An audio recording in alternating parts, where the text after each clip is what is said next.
Hey guys, welcome back to Wrath of Ashardalon. We have our heroes over here, some allies back here, and 2 monsters left. We're gonna start our turn with Quinn, who will attack the human cultists. Quinn will use his Sacred Flame at willpower, searing the enemy with Holy Radiance. He rolled a 5. Plus 6 is 11. Unfortunately, that is not enough to hit the human cultist, who has armor class of 14. Seeing that Sacred Flame was no good, Quinn decides to back out a little bit. He's going to move, and his movement is 6. He's going to move 1, 2, 3, 4, land on this unexplored edge. And we find a long hallway. If possible, place the top tile from the stack next to this tile's unexplored edge. So we have a black triangle as well. And I'm going to grab the top tile. So we have 2 tiles that were drawn this turn. Let's draw for this monster in the first room there. We have a kobold dragon shield. In the second room, we have an orc archer.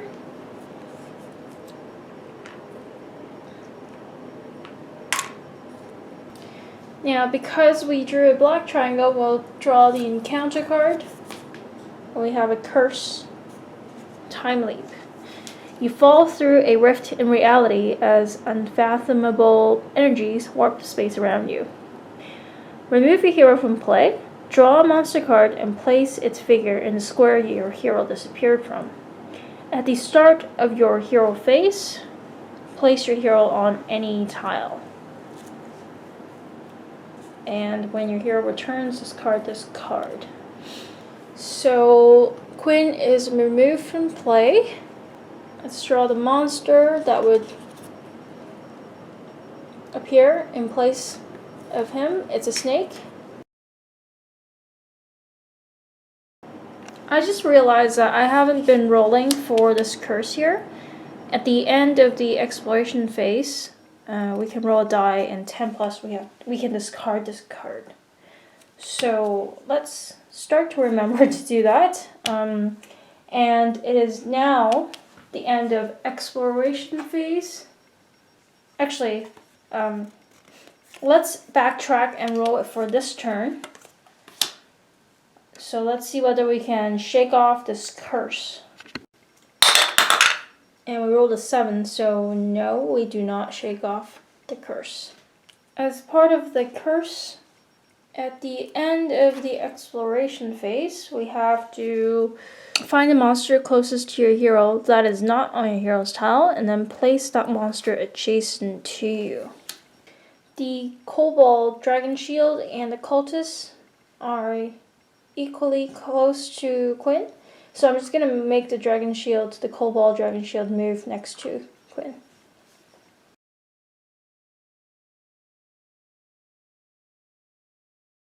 The snake will come into play.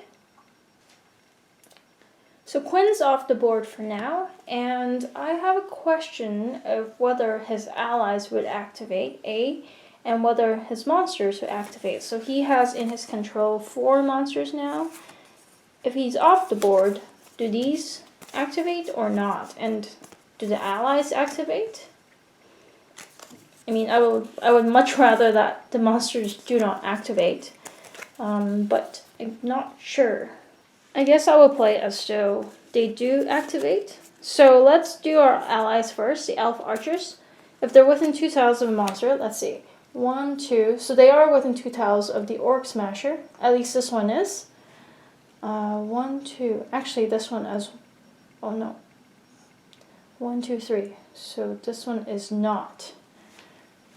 So this archer is going to move 1 tile closer to the active hero. To the hero, I guess. Again, this is where it's a little weird, because it says the elf archer moves 1 tile towards the hero who controls him. Well, that hero is no longer on the board, so, where does he move?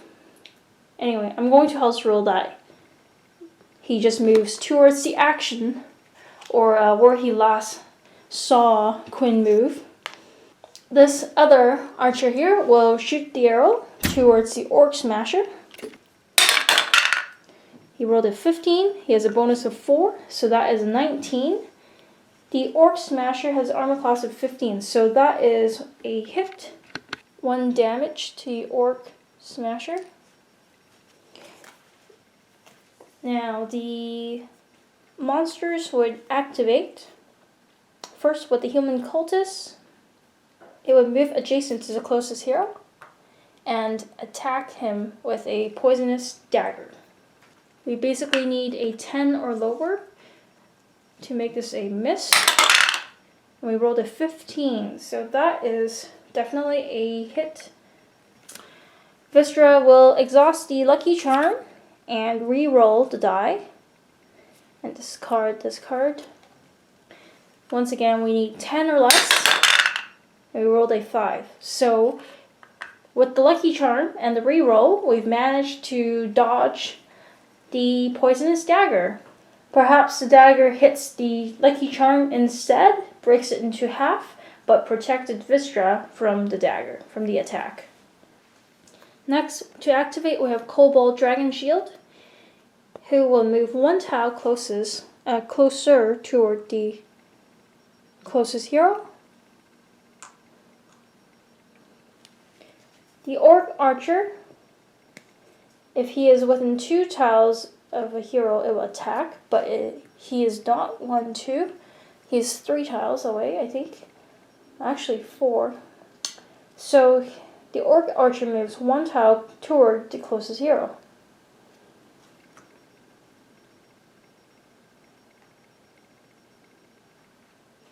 Finally, the snake.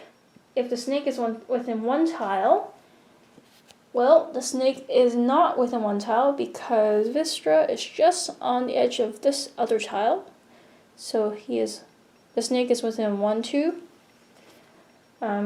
Instead of attacking, therefore, it will move 1 tile closer. So, move this way. Vistra is somewhat surrounded there, but she is fearless. She will use her Reaping Strike at will power to attack 1 adjacent monster twice, and she will attack the Human Cultist. Human Cultist has an armor class of 14. Vistra has her bonus of +2 to all attack rolls who are adjacent to her, so she needs to roll, +4, +2, 6, essentially 8 or higher to hit. And she rolled a 6, so unfortunately that would be a miss. And now she will perform her second attack once again, and she rolled a 2. Ouch. So that would be a miss for sure. Well, the wise thing to do when you cannot fight is run. So she will move 5 spaces. 1, 2, 3, 4, and 5. Just standing beside the War Wizard here. Because we did not explore this turn, we're going to have to draw an encounter card, which is a Terrifying Roar. You take -4 penalty to attack rolls while this curse is active. Okay, so that's pretty bad. I am going to spend my experience points to cancel this out. And so I will spend 5 experience points. So that and that. 5. Before we activate the Orc Smasher, we get to activate our ally, the War Wizard. And he is going to take care of things for us because the Orc Smasher is within 1 tile of the War Wizard. So the War Wizard will cast a spell, maybe even throw the spear or something, towards the Orc Smasher and automatically deal 1 damage. With that second damage, the Orc Smasher is defeated. Our treasure is a Tome of Experience. Studying this tome teaches skills and techniques you never imagined possible. Your hero becomes level 2. Well, I'm certainly going to use this on Vistra. We're going to level her up and then discard this card. So she gets more health, more AC, and more on surge value. And we get to pick a new daily power. And I've selected Comeback Strike, which allows us to heal if we hit on this attack. And that would be the end of the turns. Once again, we are somewhat bombarded by the monsters here. We have 4 over here, all controlled by Quinn, who is still off the board, coming back on next turn. But I'm going to try to move this way now instead of, through here, because I want the monsters to be sort of running after us instead of us into them. And so I want to see what's over here instead and hopefully find the Dire Chambers soon.